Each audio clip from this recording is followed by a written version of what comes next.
பாலத்தில் ஃபுல்லாமே வாகனம் தான் நிற்கிது. எல்லாருமே இது வந்து 3ஆம் மைல் மேம்பாலம். 3ஆம் மைல்லேருந்து மேம்பாலம் ஏறி பைபாஸ் போகிற வழி. இதில் பார்த்துக்கிட்டிங்கன்னா அவ்வளோ காருமே இங்கே வந்து கொண்டு வந்து நிப்பாட்டியிருக்காங்க. ஏரியா ஃபுல்லாக தண்ணி. அதனால் வாகனத்தை எல்லாத்தையும் சேஃப்டி பண்ணுறோன்னு சொல்லி முன்கூட்டியே வந்து நிப்பாட்டிட்டாங்க. இன்னும் இந்த எண்டு ஃபுல்லாக வாகனம். இதுக்கு அங்கிட்டு பார்த்துக்கிட்டிங்க அப்படின்னா ஃபுல்லாக தண்ணி இருக்குது.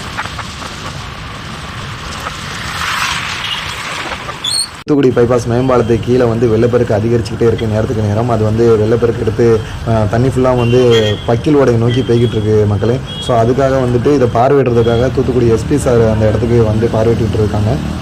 பார்த்துக்கிட்டிங்க அப்படின்னா அவங்க வந்து நிறைய காவல்துறையினோட வந்து அந்த இடத்துல என்ன நிலைமை அப்படி சொல்லி பார்வையிட்டு வாகனம் வந்து அந்த தண்ணி இருக்கிற வழியில் போக முடியாதுன்னு சொல்லிட்டு மாற்று வழியில் வந்து வாகனத்தை மாற்றி விட்டுக்கிட்டு இருந்தாங்க. அவங்களும் முன்னே நின்று அதுக்கான ஏற்பாடுகள் பண்ணுறதுக்காக பார்த்துக்கிட்டு இருந்தாங்க. க்ரௌட் வந்து அங்கே அதிகமாகவே இருந்துச்சு. மக்களே அவங்களோட வாகனங்கள் அது மட்டும் இல்லாமல் ஆடு மாடு இந்த மாதிரி